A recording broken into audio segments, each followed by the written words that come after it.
I am Henry Crawford, and welcome to the March 2022 edition of Poets versus the Pandemic, as we begin our third year of providing a reading space for poets whose books have come out during this time of coronavirus and the pandemic.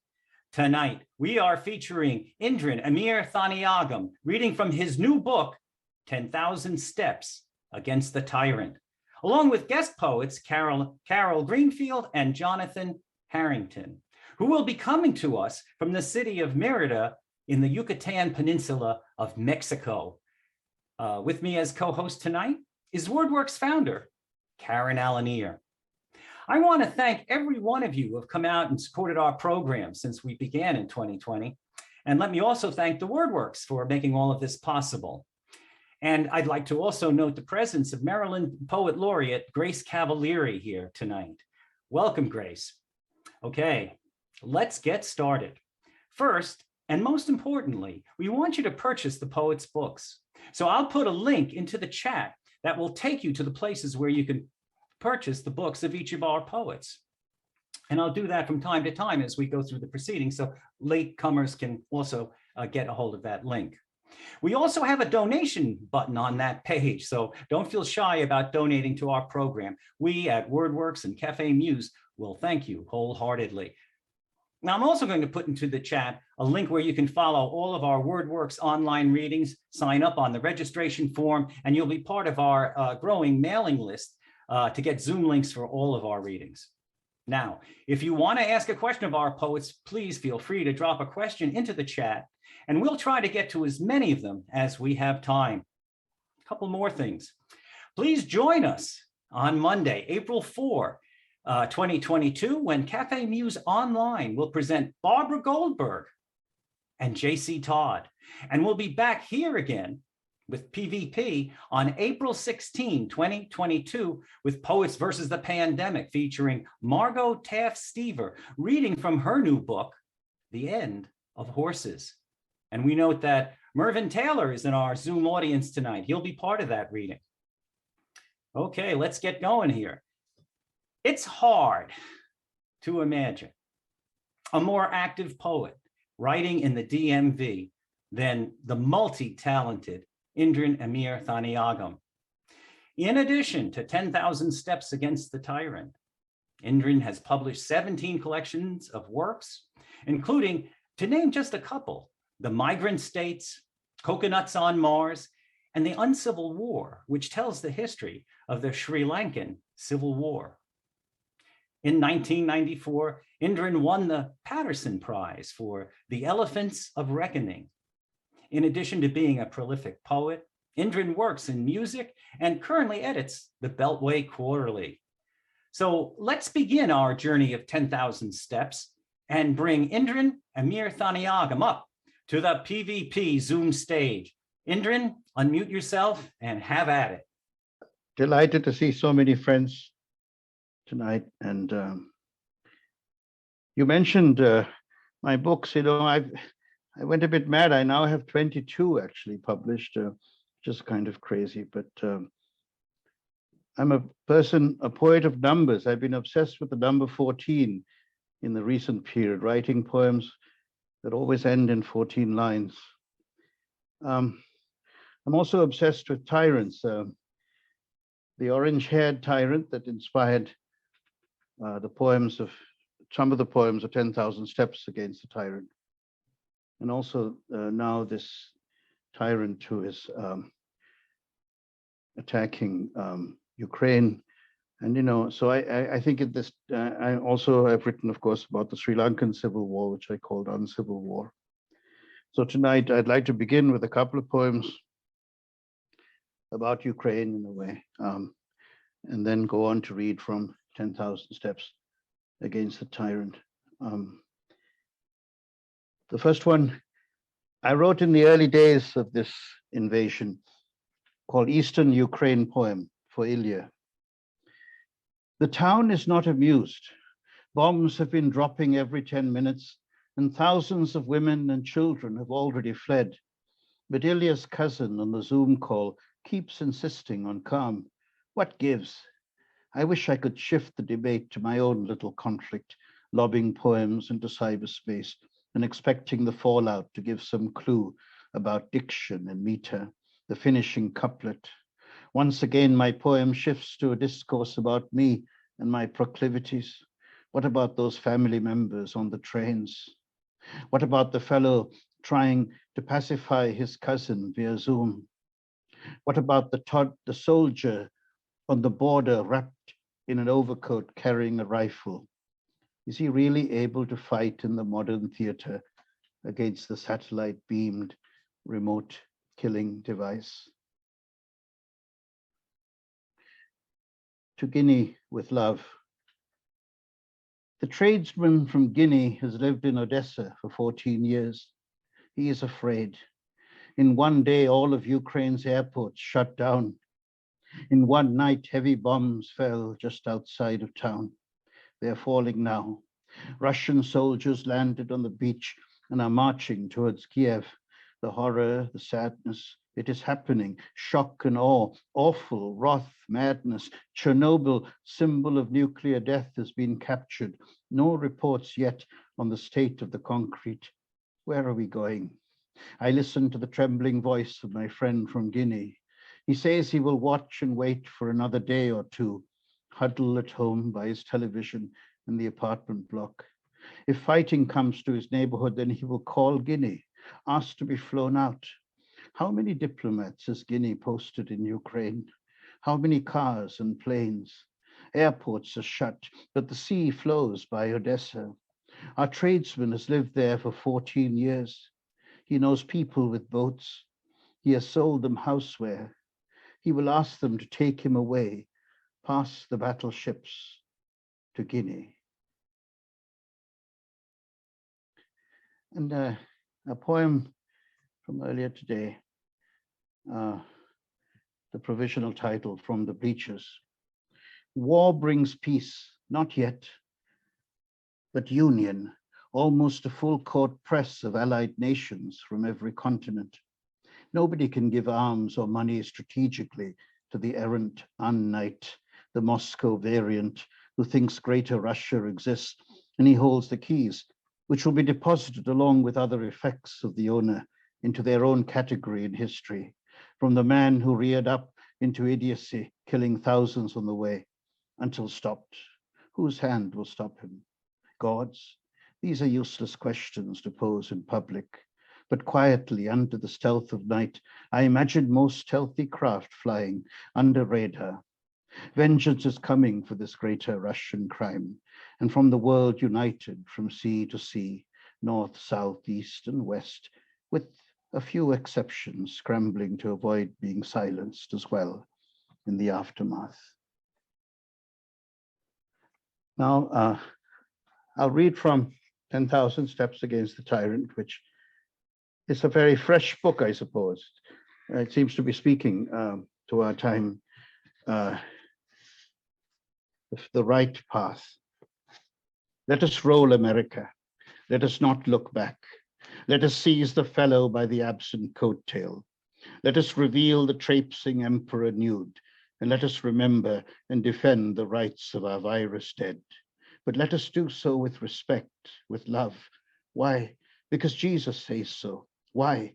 Because we're not jackals and hyenas. Why? Because we have to get back on the road to the promised land.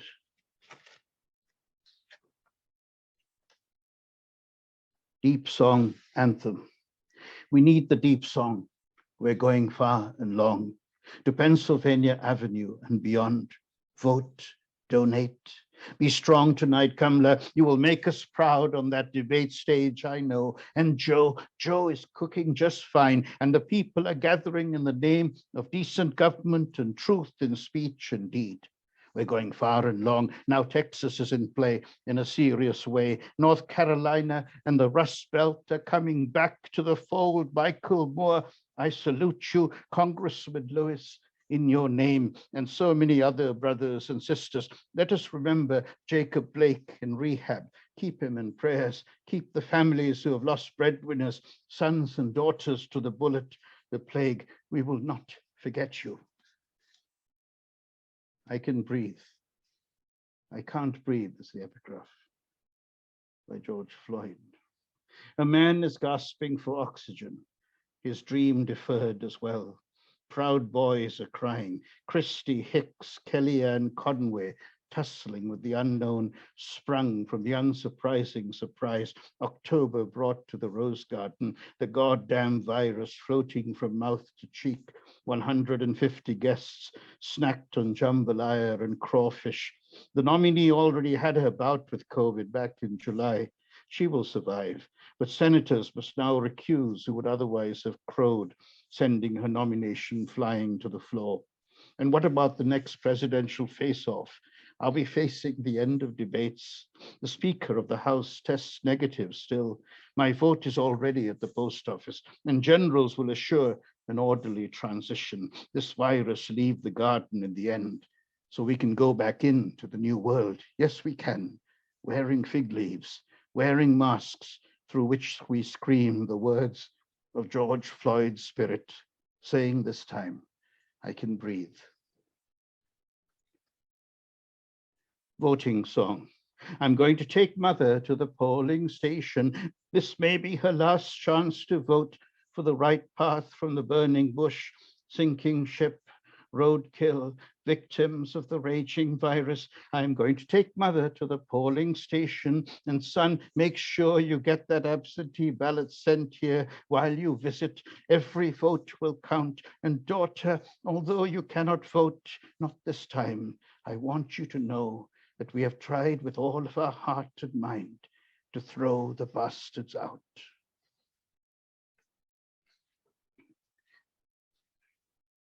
Restoring the dream.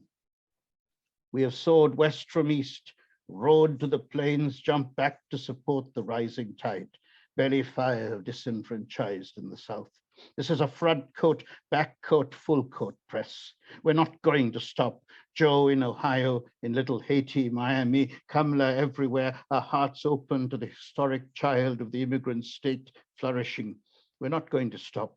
And here is the plan. First, secure 1600 Pennsylvania Avenue, give it a deep clean, then do the same in state houses, we claim, to practice good governance again, to create jobs again, to assure health insurance and the chance to study for all of us.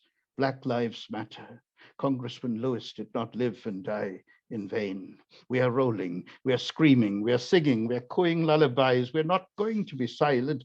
And with you, Kamala, with you, Joe, we want to save our American dream, make it currency again for the world to trust, to exchange.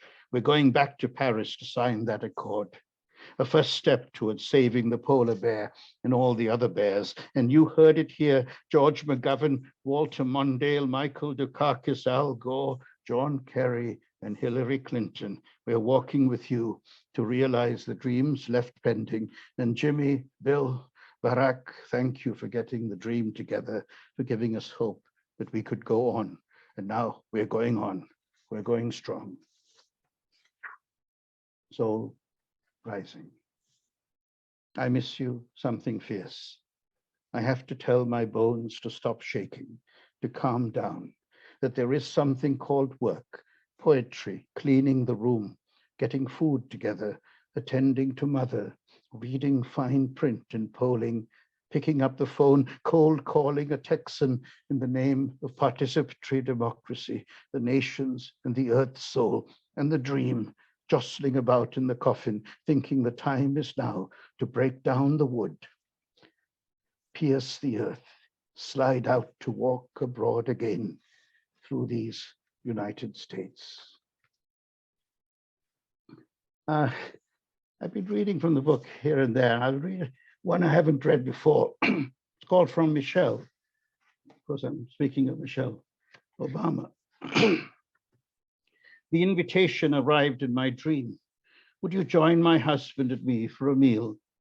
His sister will come to town, and she wanted you to meet again after these more than 40 years.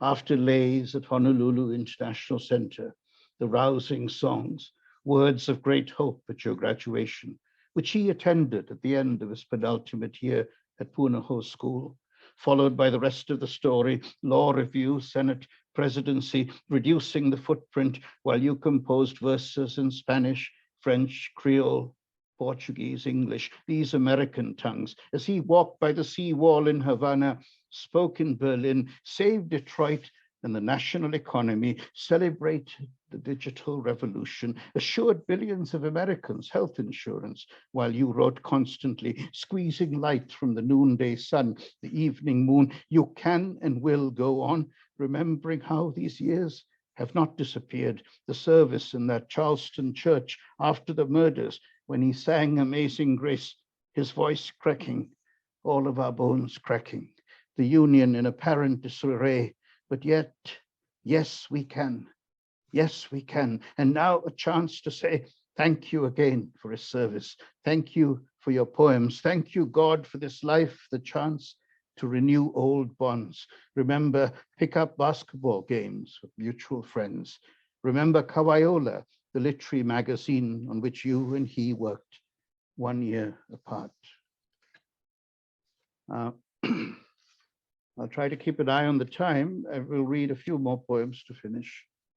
The book is divided into 2 sections: the mother of elections, the mother of pandemics. And, you know, I think a lot about that abusive use of the word mother in these titles, you know, the mother of elections, the mother of pandemics. There's a real mother and a much more benign, kindly figure without whom we would not be here to read these poems. The other side. Mother reads 2 poems every night from Uncivil War, a book I wrote about her bloody island history. She asks what I mean exactly by tigers. She says she remembers reading about Sepalica flowers. She says she has never understood poetry, but with a wide-eyed gratitude, innocence, and love for her child, opens the book, the only one that interrupts a rosary, Our Fathers, Hail Marys. I am grateful too, humbled, to have the chance to live with my mother as she prays and reads before what's to come, when the book gets handed on and the war with mercy ends.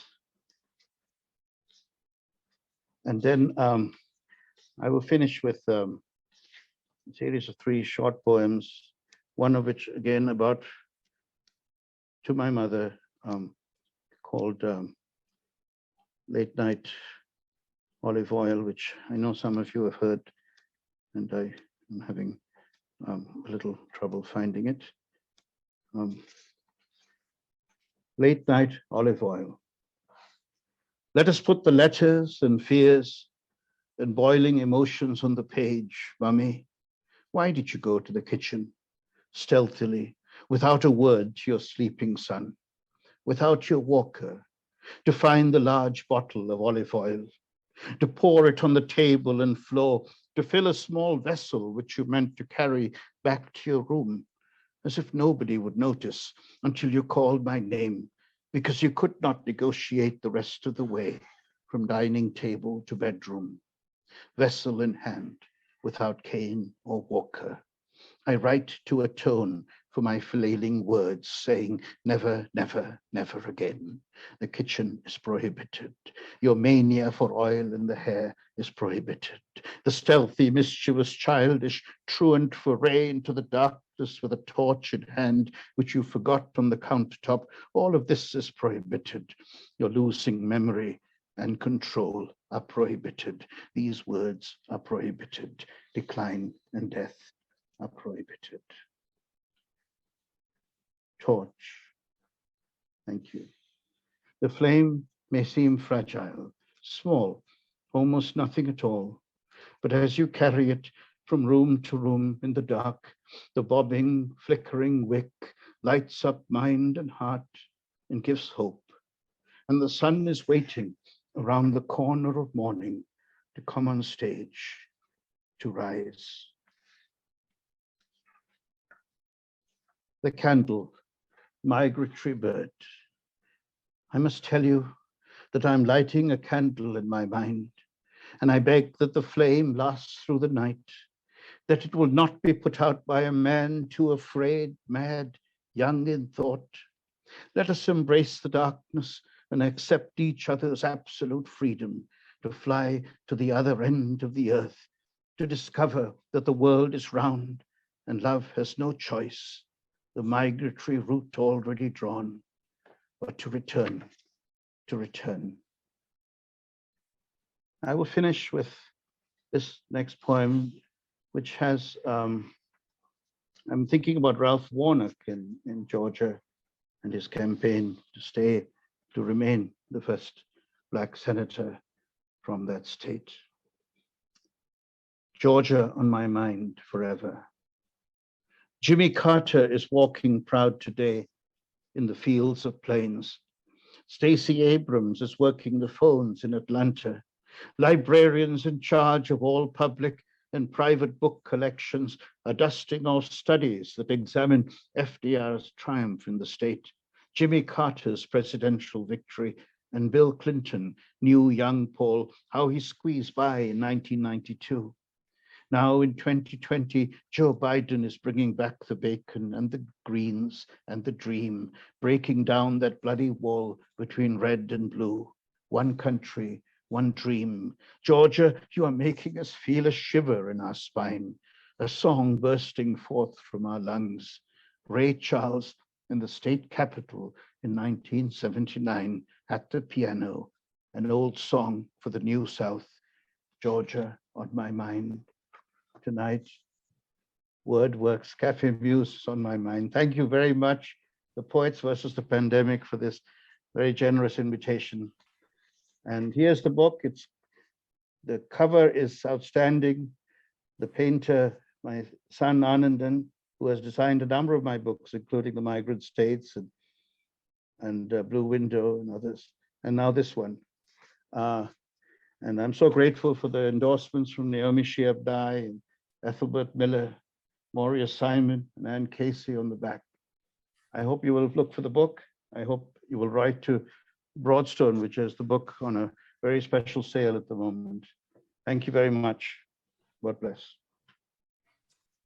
Thank you, Indran. Amirthanayagam, let's put our hands together for a Zoom applause for our feature poet tonight. Okay, this is Carol Greenfield, who is a writer coming to us tonight from Massachusetts, who teaches English as a second language. And she's very active in the Republic of Poetry, having taught writing in homeless shelters, public schools, and at the community college level. Her work has appeared in Red Dance Floor, The Sow's Ear, Women's Words, and ARC. She is currently working on a collection inspired by a geological terminology. So let's bring Carol Greenfield up to the PVP stage. Carol, unmute yourself and have at it. Thank you so much. Thank you to all who came here. It's wonderful to see everyone. Eve. Ascend the rungs of your rib cage, God instructed us when we first learned to breathe.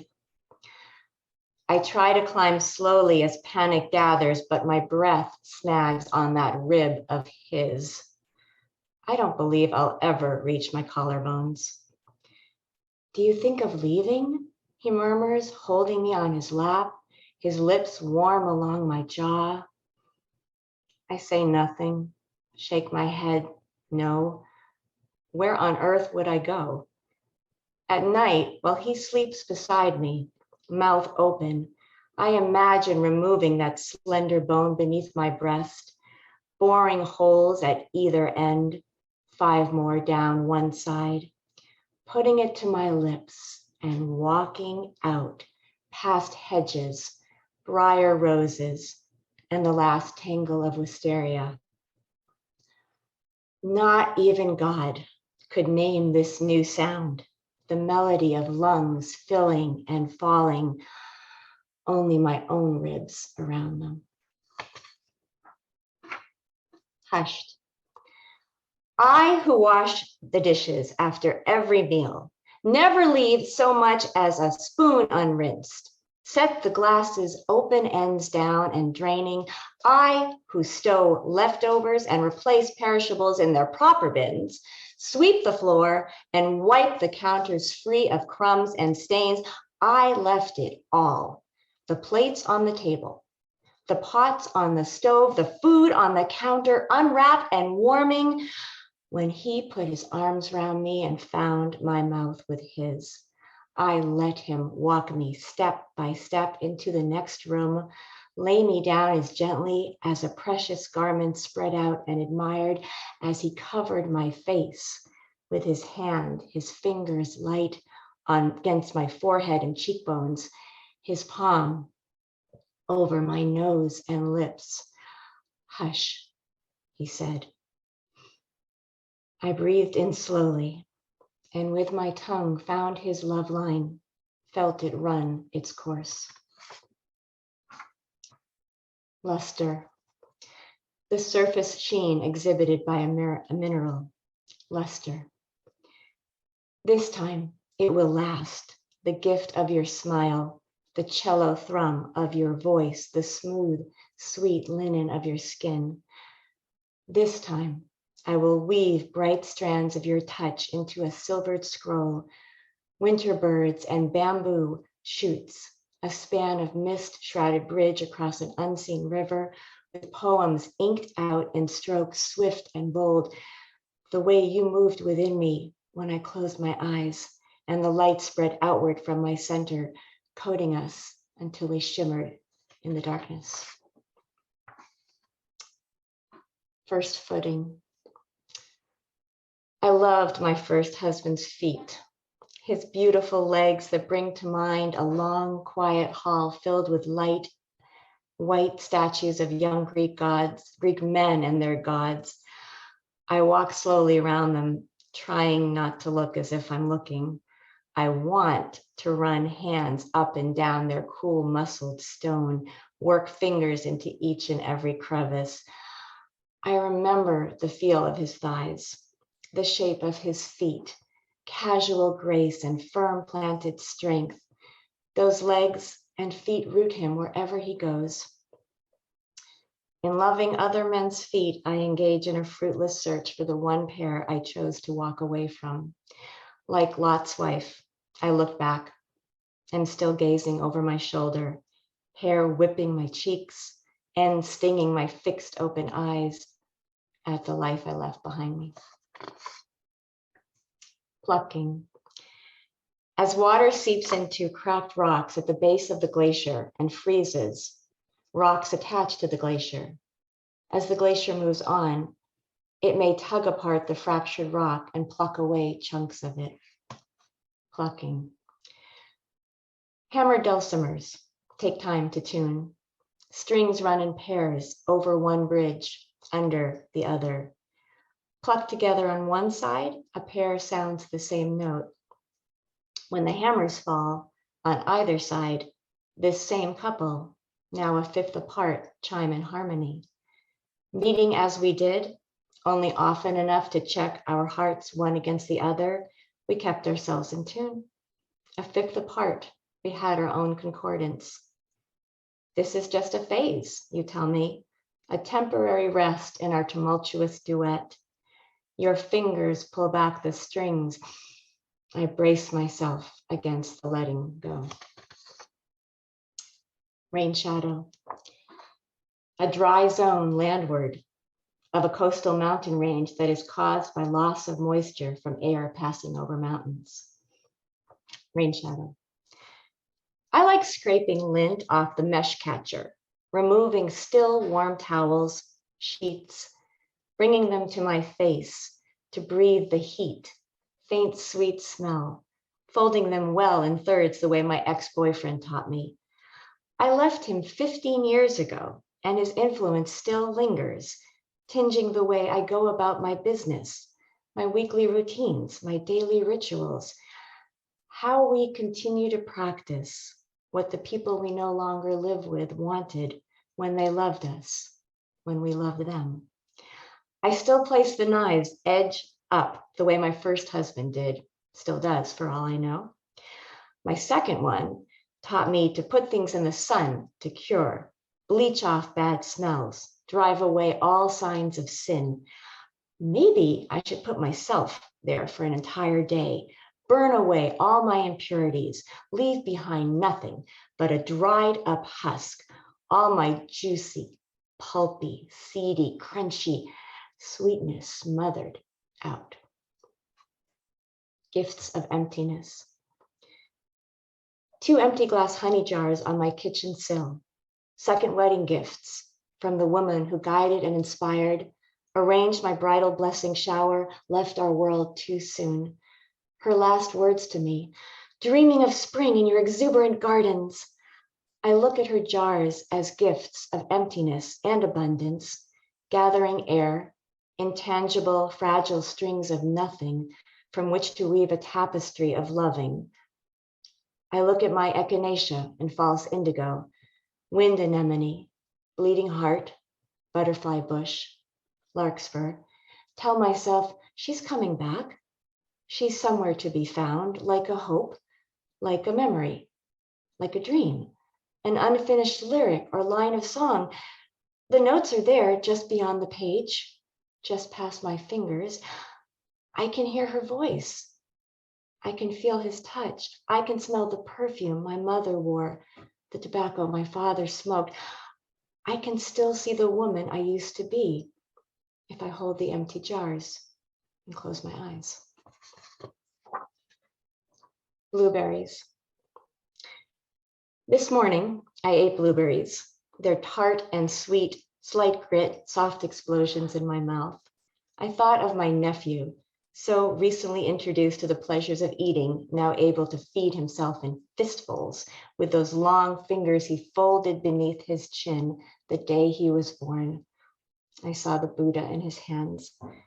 He seems to hold the secret of contentment in the world he inhabits. Almost everything is cause for smiling, is reason to reach, point, look, listen, explore with face and mouth and skin. When he eats blueberries, it is enough to fill his sweet body with such satisfaction, his whole being radiates delight. He stretches a finger in my direction, and I bend closer to receive his benediction, the blessing of his sticky touch. Epiphany.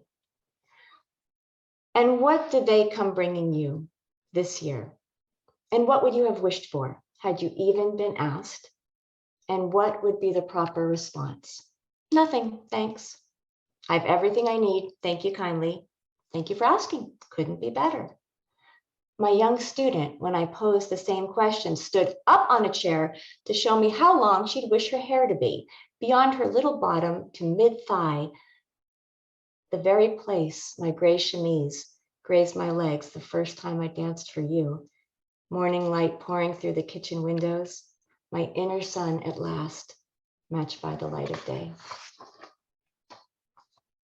Outcroppings, a coming out of bedrock or of an unconsolidated deposit to the surface of the ground. Outcroppings. It's slate if it draws on rock, I tell him. He is not the easiest. I seek ways beyond the pale, outside the lines. We hunt for rocks, quartz and mica, shale and slate. How much do you think it's worth? He demands, thrusting a sample close to my face. $100? $200? $1 million billion? Remember what we read, I say? Easy to find, not worth much. It's the way of the world. We value only what we lack or possess in reduced amount, fail to appreciate what's here. The husband who listens, forgives your gloomy spells and minor transgressions, ease of motion until a foot cramps, a nerve twangs. We ignore songs of sparrows and starlings, love only cardinal and wren, forget everyday joys that tint our daily details. Make time to note them down. We must. It's slate if it draws on rock. He scratches a dark line along the sidewalk, shakes his head, tosses the shard away. I think of petroglyphs, thin-lined figures dancing on rock, scratched out by other human hands, seeking a way to note the ordinary, extraordinary love that lifts. It's about being alive while we can, dancing through our present, leaving our mark, not knowing how or if or when it will be read centuries from now. Rudryant. The quiet stun of his touch, the dark heat of his smile, its private sun. In the last hours of blackness before bird calls, gray beyond the glass, footsteps in the halls. Outside his room and on the street, other feet, the weight of rain marking the pavement with sound and stain. Still shadows, wet and glistening. My heart is quiet, listening. Where I was struck, I gleam. And we'll end with this one. In the bakery. Sienna skinned, she waits on us, patient behind glass, silver trays balancing cakes, pies, a fragrancy of cinnamon spiking the close air. Behind her, hollows in the wall, dugout shelves of adobe painted white and dark with bread, loaf on loaf stacked above her head, her hair the nut brown of crust. My father is troubled by verbs. He points at what he wants. A crumble top cake, shaped like a color wheel, shading buttercup to maple. It's his favorite. She knows from months of Sundays and smiles wrapping. Anything more? She asks politely, her syllables slowed for him. He nods. 2 of bread, he answers, and I love him for his firm awkwardness. She twists her body carefully as if she were trying to protect it, and searches the depths of the loaf homes, shelf on shelf of variegated breads, wheat and rye and other grains whose names I haven't tasted. Light or dark? She says to my father, but her words sift past the mesh of his limited vocabulary, and he stands on the floor, helpless and smiling, clutching his cake. Before I can lean up and whisper, she strains across the counter. The smells of yeast and sugar seep out from her creases as her fingers touch my hair, like this, and then retreating, taps her own crown, shining walnut in the dim interior, or like this. My father's heavy eyelids lift. He stares at the woman whose face is lighted in reds and browns, covers my head with a weight that cups my skull and soothes and smooths. Like this, he tells us, like this. Thank you.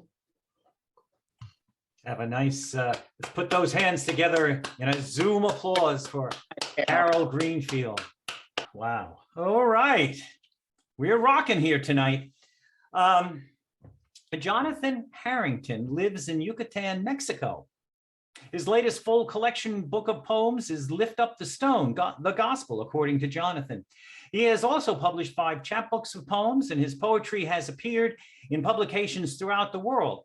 In addition to 15 books, novels, essays, short stories, and poetry, Jonathan has published nonfiction in publications from the New York Times to Metro Magazine. Most recently, Jonathan has been translating poems by various poets writing in the Maya language. Well, it's always special here at Poets versus the Pandemic when we're able to bring in a poet from an international location. In this case, Merida on the Yucatan Peninsula in Mexico. Come on in, Jonathan. Unmute yourself and have at it.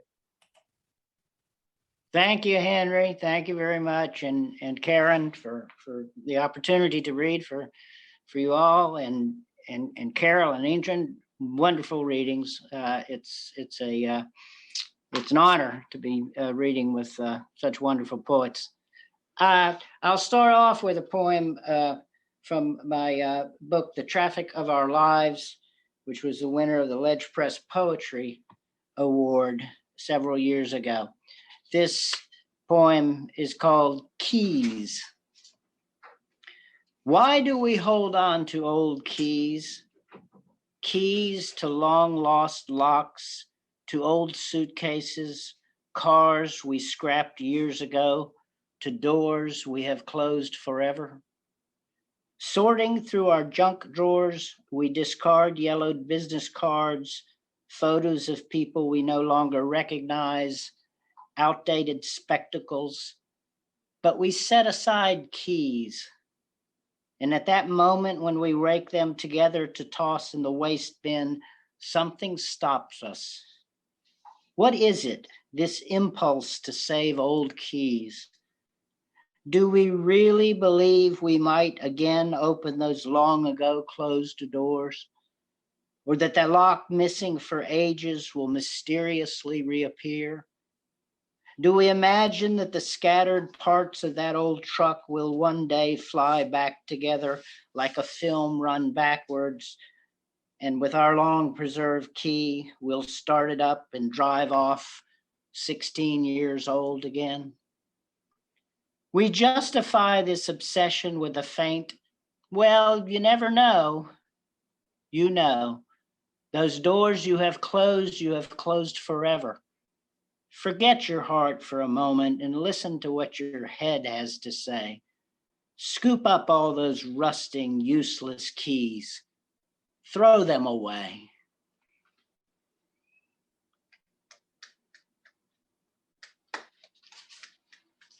This next poem is, I suppose, the title poem of the book, The Traffic of Our Lives. When I lived in New York, I was always interested in the way you would see, for example, waiting for the subway, coming home on the subway, you would see the same people every day, and yet you didn't know them, you had no connection to them, and yet they were a part of your life because they were a part of your routine. And this poem speaks to that aspect of urban living. It's called Traffic. Every morning she stops beside you at the same spot in front of my newsstand, both of you rushing to work.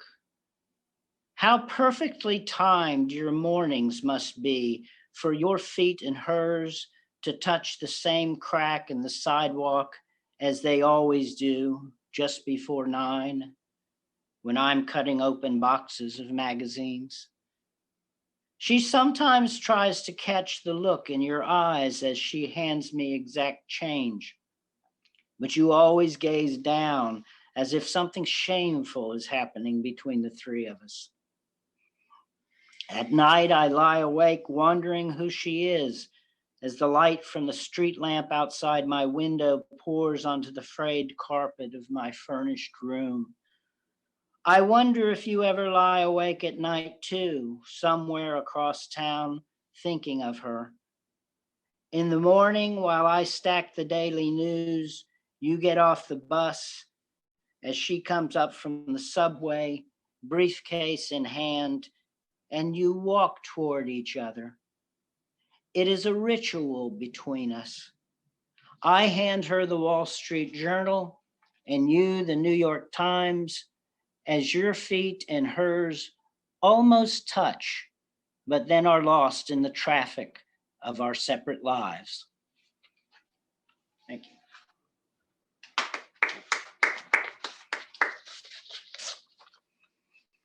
This one is a brand new poem called Memory.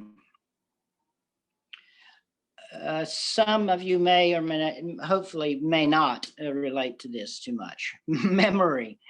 Sometimes sipping coffee in the living room, I stand up with purpose and stride into my bedroom, then look around as if I've never seen the place before, struggling to remember why I came in here. I stand there frustrated, thinking. Then it suddenly occurs to me that I need to turn the flame down under the soup pot in the kitchen. And this new mission relieves me of the failure in the bedroom. So off I go to where was I going? Oh, yes, the kitchen. But where by now I've forgotten what it was I was going to do in there. Is this just one of the dramas of aging or something more sinister? As I open the refrigerator and stare into it as if gazing into the Grand Canyon, trying to remember what I'm looking for, I think about the way in which my house has become a labyrinth, or more precisely, a maze, in which the rat staggers from one dead end to the next until he has completely forgotten that, aha, yes, now I see the mozzarella. It's the cheese that he's after.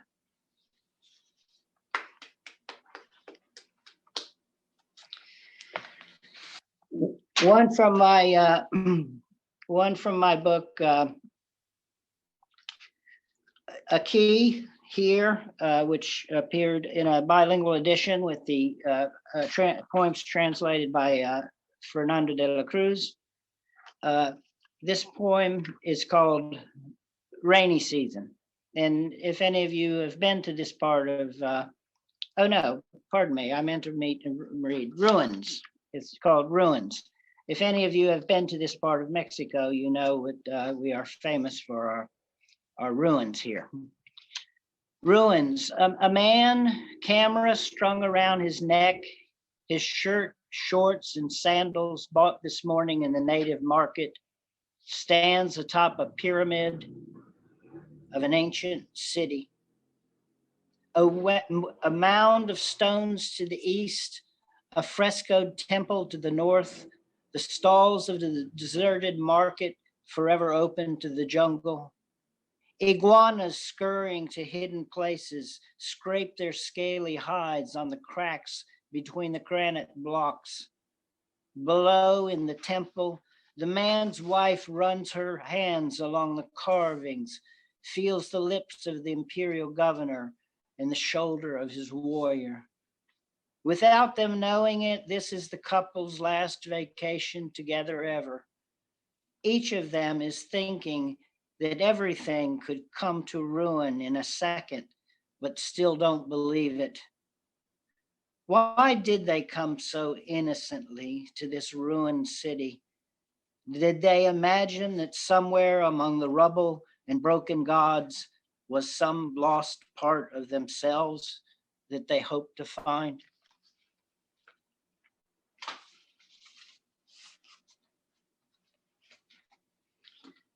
Now for my latest book, Lift Up the Stone, the Gospel According to Jonathan. I have rewritten the Gospel of Matthew and set it in the contemporary Middle East. Let me just read a brief synopsis on the back of the book that explains it better than I do. With Lift Up the Stone, Jonathan Harrington has created a version of the Gospel of Matthew that is faithful to the original as well as completely original at the same time. The message of the gospel is recast in our contemporary setting. There are miracles as well as suicide bombings and mortar shells, donkeys and jet fighters over the clouds above the Gaza Strip, and a faithful dog steals the scene at the Last Supper. Expertly translated, Fer de la Cruz has carefully created Spanish originals that retain all the charm and music of the English. It's done in a beautiful bilingual edition published by Ablucionistas Press in Hidalgo, Mexico. In my version of the gospel, in the original gospel, there are 12 apostles. In the gospel according to Jonathan, there are 13 apostles. This is called the 13th apostle. No dog has ever been as blessed as me, lying beneath the table at your last meal. I licked your sandaled feet and you scratched my stomach with the strap behind your heel and fed me scraps of bread and meat. I'm not remembered in any of the books, not Mark, nor Luke, nor Matthew, not even John. I suppose they didn't think that dogs have souls, but I was there. I'd sniffed the double agent out. I could smell betrayal on Judas' feet. I tried to warn you with a bark. I think you understood, but you ignored me. And so I settled back and just enjoyed your sandals rubbing gently on my belly.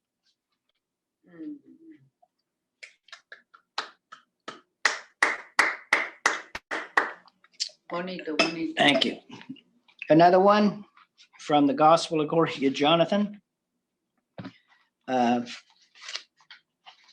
That might sound like a pretty arrogant thing to do, to write your own gospel, but in fact, all of the gospels were copies of, none of it was eyewitness testimony. They were using earlier documents and writing their own gospel. So I feel completely a legitimate reason to write my own gospel. This one is called Tools. Son, I wonder if you ever could have thought those many, many years ago when you played around the shop, then learned to work with skill the sacred tools of your predestined trade, the heft of hammers and the weight of nails, 10 penny for the cypress trunks and trimming tacks to beautify the oaken strips we fixed along the handmade furnishings. I wonder if you ever once imagined, son, that years from then you'd be spread-eagled on 2 cedar planks, the soldiers bent above you, intent on their wicked carpentry, the hammers of our trade gripped in their fists as they drove nails into your hands and feet and wrists.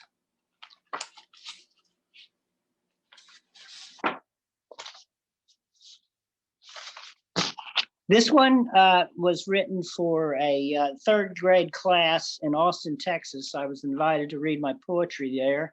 And I asked the teacher what the kids were working on. And she told me that they were studying insects. And each one of them had chosen their favorite insect and had written a report on it. And then we're going to write a poem.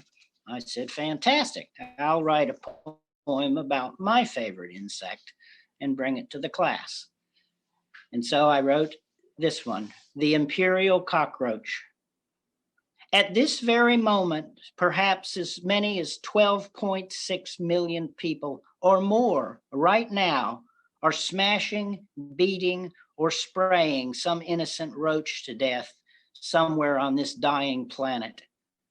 The roach's only crime, its very existence.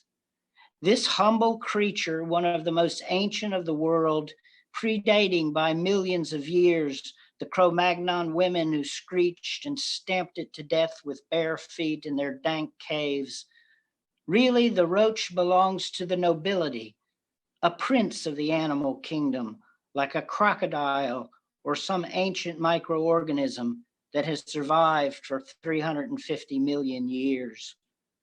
Long after we have exterminated nearly everything on Earth, including ourselves, crawling over our graves will be the imperial cockroach, its antenna twitching, pointing to the next millennium.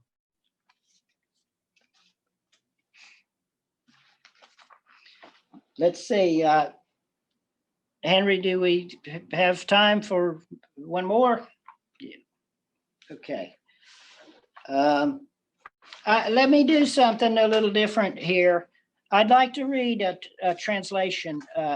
I've published three books of poetry translated from the contemporary Mayan language. So some people are even surprised that Mayan is still spoken. It is, in fact, it's spoken by almost 6 million people. But this poem is by a poet who's, for me, the very best of the contemporary Mayan poets. Her name is Briseida Cuevas Cobb. And it's a very brief poem, but I thought I'd give you a little taste of what the Mayan language sounds like. And hopefully there are no Mayan speakers out there to criticize my pronunciation, but it gives you a little taste here, and then I'll read my translation. Bashal Tauch Jinjun Kasa Bashal Tauch Jun Kushiknal Teach Chulik Junjuliptit Kimakaul Atish Chiknal Kenshak Kanchake Kutip en Utsmilashkale Kat Kutil Achant Apakabal Tumun Nachil. It's called The Kite. Memory is a kite. Little by little, you let it go, enjoying its flight. At its height, the string of your memory breaks, and you sit and watch as the distance possesses it.